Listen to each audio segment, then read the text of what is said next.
दोस्तों, आपका अपना चैनल द लाइव टीवी एक एक खबर मिडिल ईस्ट से जुड़ी हुई आपको दिखा रहा है। एक एक गतिविधि, चाहे इजराइल की तरफ से हो, गजा में हो, हिजबुल्लाह लेबनान में हो, यमन में हो, अमेरिका क्या कर रहा है, तमाम चीजें हम आप तक पहुंचा रहे हैं। लेकिन आज की अगर आप ये वीडियो सिर्फ और सिर्फ खबर के लिए देखना चाहते हैं तो माफी के साथ चाहूंगा आप अभी इस वीडियो को रोक दीजिएगा, क्योंकि अभी बात सिर्फ आज खबर की नहीं है, इससे आगे की कहानी है।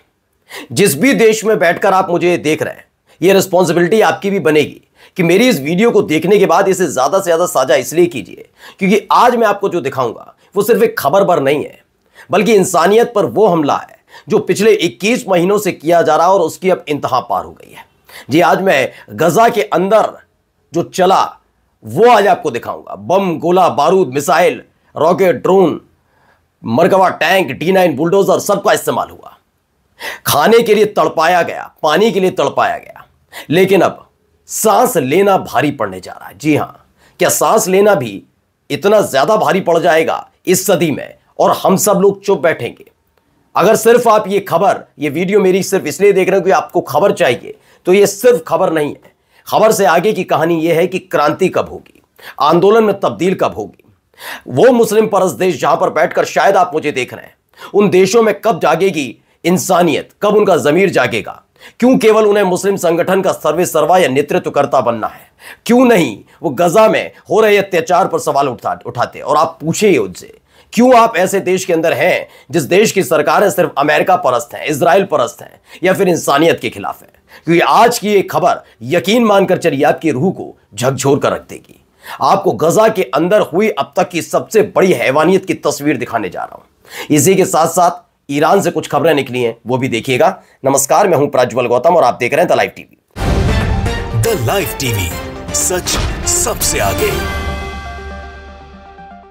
शुरुआत ही मैं करने जा रहा हूं इस खबर के साथ। पहले इस वीडियो को जरा गौर से देखते चलिएगा। इसमें काफी कुछ चीजें, इसमें आपको समुद्री क्षेत्र नजर आएगा। इसमें क्या होता है कि इसमें से फिश निकाली जाती है। फिश निकालने के बाद उसे, मतलब हर एक देश में होता है मछली पालन, मछलियों का व्यापार, हर चीज़ें वहाँ पर होती हैं। गजा का जो इलाका है वो ऐसा है कि वो 3 तरफ से घिरा हुआ है, सड़क मार्ग से, मतलब ज़मीन से घिरा है, जहाँ पर पहले से UN के, यानी कि संयुक्त राष्ट्र की तरफ से आए हुए खाने के बड़े बड़े ट्रक्स रुके हैं, जिन्हें अंदर जाने नहीं दिया जा रहा। अब एक नया ऐलान किया गया है। ऐलान क्या है, पहले ये देखिए, ये इस तरीके से भोजन बन रहा है, तमाम चीज़ें हो रही हैं, जिससे अपना ये जो घरों में नहीं रह रहे बल्कि कहाँ रह रहे हैं, बस्ती में रह रहे हैं। टेंट बना के अपना घर उनका हुआ करता था, उसे उड़ा दिया गया बम, गोला बारूद, रॉकेट से, कहकर ये हमास का गढ़ है, जबरदस्ती हमास का गढ़ इनका घर बनाया गया। और उसके बाद अब ये टेंट में रह रहे हैं समुद्र के किनारे। तो कैसा इनके साथ बर्ताव किया जा रहा है आपको बताता हूं। खबर पहले पढ़िए। Enter the sea and die, Israel threaten Gazans fish and we shoot. इन्होंने कह दिया ना, आप फिश निकालेंगे समुद्र से, समुद्र के किनारे तक पर नहीं जाएंगे, समुद्र का पानी तक टच नहीं करेंगे। यह कह दिया गया कि वहां जो इजरायली सैनिक मौजूद हैं वो फिर आपका हिसाब खुद कर देंगे। अगर आपको गोली मारते हैं तो वो भी ठीक ही है उनके हिसाब से। यानी आप नहाएंगे, स्विमिंग नहीं कर सकते, आप समुद्र के अंदर जा नहीं सकते, फिश को पकड़ नहीं, कुछ नहीं करेंगे। यानी एक तो आप गजा के अंदर खाना नहीं आने दे रहे, समुद्र के किनारे रहने वाले जो फिलिस्तीनी हैं वो इसी आसरे के साथ वो कम से कम खाने का इंतजाम कर रहे हैं, तो उस पर पूरी तरह से बैन है। और अगर गलती से कोई समुद्र किनारे देखा जाएगा तो उसे गोली मार दी जाएगी। यह खबर है। सवाल यह है कि कितने ऐसे देश हैं, मुस्लिम देशों की बात मैं स्पेशली करूंगा, कि कहीं और का हिस्सा नहीं है ये अमेरिका की तट पर बना हुआ इलाका नहीं है, ठीक है। ये कहां है? मिडिल ईस्ट में। मिडिल ईस्ट में एक मुस्लिम देश के साथ, मुसलमानों के साथ जो हो रहा है, उस पर मुस्लिम देश शांत क्यों बैठे हैं? इस पर सवाल आज आपको भी पूछना होगा अपने अपने देशों में बैठकर। आइए एक और खबर निकल कर आई। Israel has killed 125 Palestinians in Gaza since this morning, all within a single day. 34 of them were shot while desperately trying to get food and the so-called international community remains silent। ये जो हम ममदानी लिखते हैं, जो New York के होने वाले mayor हैं, वो कहते हैं 125 फिलिस्तीनियों को एक दिन में गजा में मार दिया गया। ये मरे कैसे? कुछ को मारा गया और कुछ को इसलिए 34 लोगों को गोली मार दी गई जब वो खाना लेने वहां पर पहुंचते हैं और अचानक से उन्हें गोली मार दी जाती है। तो ये खबर निकल कर आई और उस पर इंटरनेशनल कम्युनिटी शांत बैठी रहती है। अब आइए, मोहसेम ए दलूल, उन्होंने क्या लिखा? Unfortunately the words keep silent. पूरा देश, पूरी दुनिया शांत बैठी है। इजराइल के ऑफिशियल्स अब खुलकर ये कहने लगे हैं कि वो फिलिस्तीनियों को कहां भेजना चाहते हैं। वो सारे के सारे इजिप्ट से सटे हुए एक कंसंट्रेशन कैंप में जहां पर यातनाएं दी जाएंगी, वहां पर इनको भेजा जाएगा सारे फिलिस्तीनियों को। और सब शांत बैठे, सारे शांत बैठे हुए हैं, नहीं कोई लेना देना। यानी सोचिए वो खुल्लम खुल्ला यातना गृह में भेज रहे हैं फिलिस्तीनियों को और लोग शांत बैठे, मारे जा रहे हैं फिलिस्तीनी, शांत बैठे। 125 एक दिन में मार दिए थे, शांत बैठे हैं। खाना लेने जाते हैं, बच्चों ने गोली मार दी जाती है, बम गिरा दिया जाता है, शांत बैठे हैं। समंदर के पानी को छूने तक पर मनाही है, शांत बैठे हैं। अब देखिए, Israeli kills Palestinian teen born in prison once the world's youngest detainee. क्या है, 2008 में इसका जन्म कब हुआ था? इजराइल के जब कैद में, और ये मारा गया एयर स्ट्राइक में 2025 में। यानी इतने लंबे समय तक ये कैद में ही रहा और कैद में ही पैदा हुआ और कैद में ही मारा गया। ये इस पर सब शांत बैठे हैं। अब आइए, नेतन्याहू ने deliberately sabotage ceasefire talks with Hamas. उन्होंने कहा कि नेतन्याहू जो है, खबर यह है कि नेतन्याहू ने हमास के साथ जो हो रही थी वार्ता उसे बर्बाद कर दिया, उसे बंद करवा दिया और उल्टा हमास पर हमला कर दिया, मिसाइलें लॉन्च कर करके सब कुछ बर्बाद किया है। इस पर क्या है, अल जजीरा की रिपोर्ट, पहले रिपोर्ट देखिए क्या कह रही है। Mistakes can happen in war, and mistakes do happen in war, but at a certain point, given the pattern of civilian harm that we've seen over the last 21 months, you have to question. ये Jessica door से हैं, वो कहती हैं Israel civilians को निशाना बना रहा है, वो एड वर्कर्स को जो यूएन की तरफ से भेजे जा रहे हैं लोगों तक खाना पहुंचाने के लिए, दवाई पहुंचाने के लिए, इलाज करने के लिए, उनको मार रहा है। हॉस्पिटल्स को निशाना बना रहा है, जो जर्नलिस्ट जा रहे हैं वहां पर कवरेज करने, उन्हें मार गिरा रहा है। और क्या हो रहा है, सारे के सारे शांत बैठे हैं। तब भी क्या है, फिलिस्तीनी अत्याचारी हैं और इजराइल पीड़ित। इसीलिए मैंने शुरुआत में कहा था, अगर आप ये मेरी वीडियो बस देखना चाहते हैं, इसीलिए सिर्फ आप तक खबर पहुंचे, तो माफी चाहूंगा भाई, इस बार मैं कोई खबर इस बार नहीं दे रहा।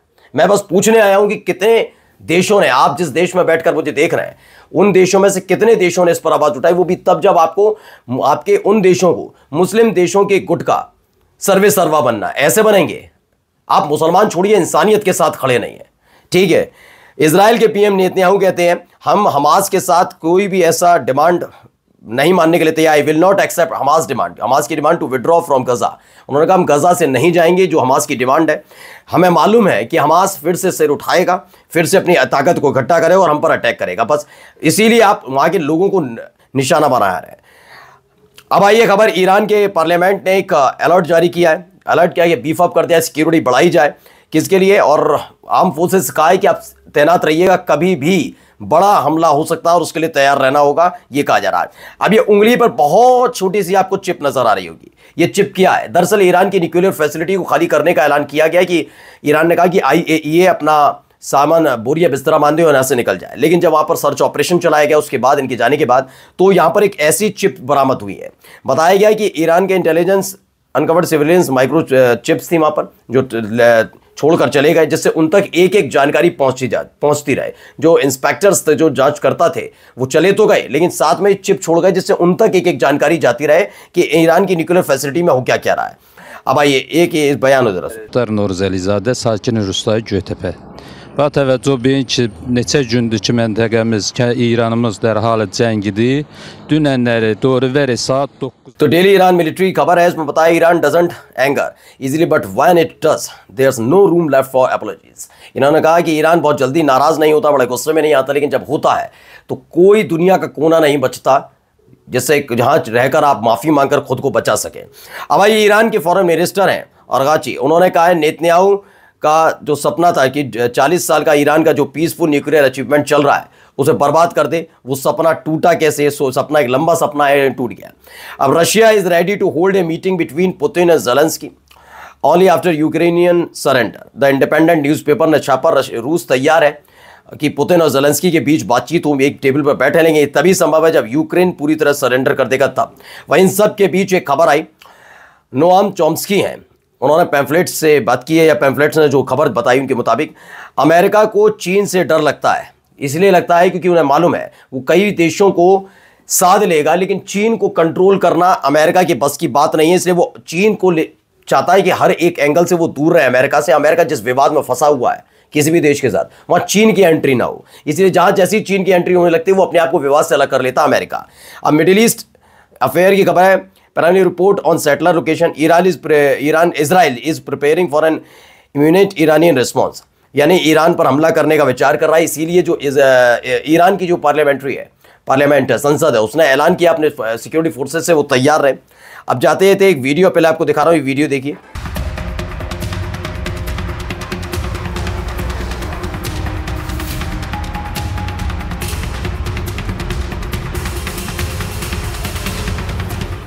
दरअसल आजकल ये न्यू जर्सी में रुके हुए हैं, वहाँ छुट्टियां मना रहे हैं डोनाल्ड ट्रंप। यहीं पर गोल्फ कोर्स में एक फ्री फिलिस्तीन नाम से पूरा का पूरा एक ऐसा इलाका था, वहाँ पर कुछ लोगों ने फ्री फिलिस्तीन लिखा। इसके ऊपर से ही वो उड़ते हुए जाते हैं और सामने जो बिल्डिंग बनी है वहाँ जाकर उनका प्लेन लैंड करता है या हेलीकॉप्टर लैंड करता है। उनकी नज़र ज़रूर उस पर पड़ेगी। एक ने लिखा है गिफ्ट फॉर प्रेसिडेंट ट्रंप, जिस पर फ्री फिलिस्तीन लिखा हुआ, उनके घर के बिल्कुल बराबर में किसी ने लिख दिया। और देखिए यहाँ क्या तस्वीरें हैं, ये तस्वीरें भी देख लीजिए।